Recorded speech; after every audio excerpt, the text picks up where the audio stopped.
Aplikasi VTube beberapa hari ini ramai diperbincangkan. Salah satunya dikritik karena mirip dengan skema Ponzi, walaupun hal tersebut telah dibantah oleh pihak VTube.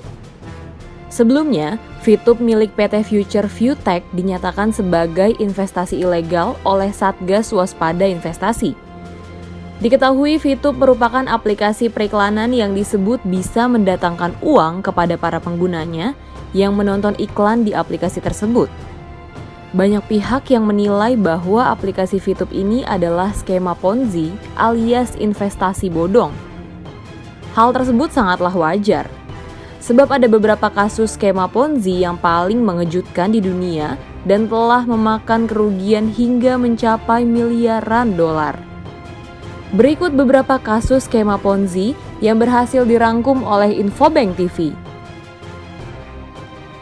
Bernard Madoff dianggap skema Ponzi paling terkenal dalam sejarah Amerika.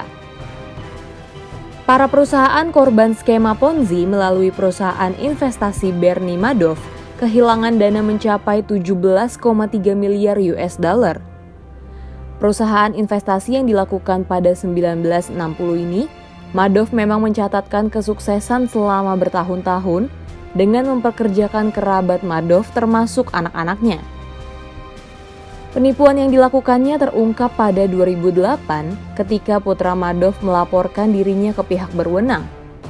Madoff mengaku kepada anak-anaknya kalau perusahaan yang dijalankannya menggunakan skema Ponzi.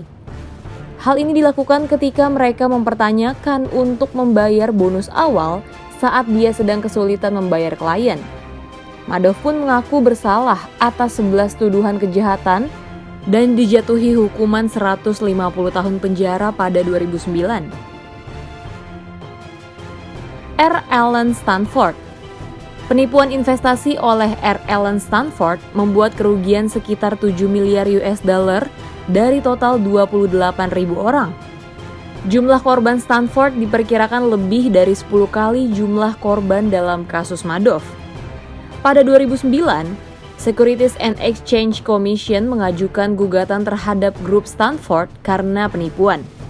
Dalam laporan CNBC, penerimaan dana dari kasus Stanford yang dapat dikembalikan hanya sekitar 263 juta US dollar.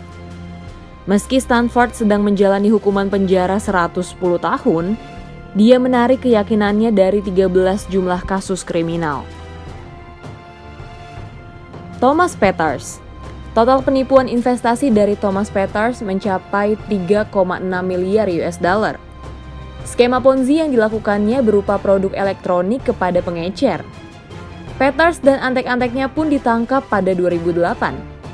Pada 2009, Peters dinyatakan bersalah dengan 20 tuduhan penipuan dan pencucian uang dan menjalani hukuman 50 tahun.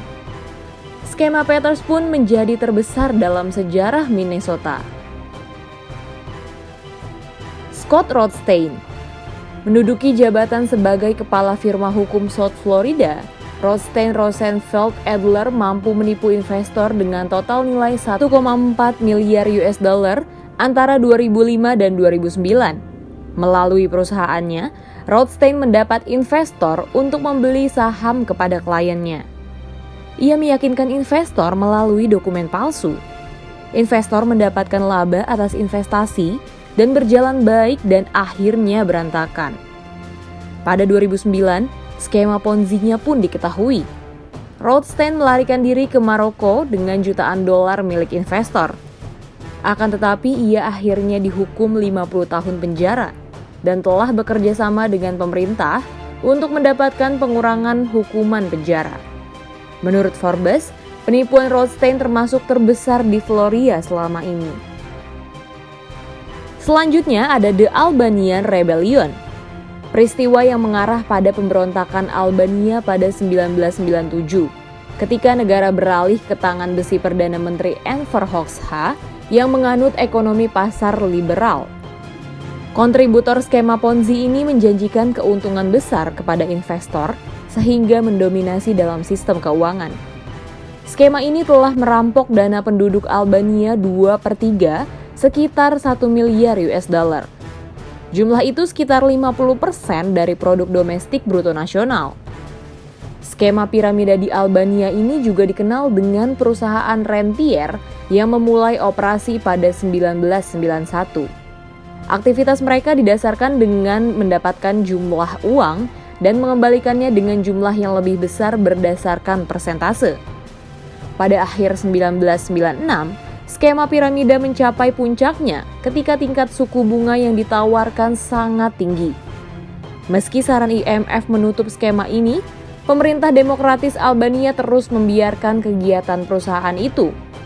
Sampai pada akhirnya periode 8 hingga 16 Januari 1997, sebagian besar dari skema piramida runtuh. Penduduk Albania pun marah atas kehilangan uang mereka dan meminta tanggung jawab pemerintah atas penipuan. Mereka pun memberontak di jalan-jalan. Hal itu membuat tindakan anarki dan menyebabkan kematian 2.000 orang sebelum PBB turun tangan. Pemberontakan Albania tahun 1997 juga dikenali sebagai krisis piramida.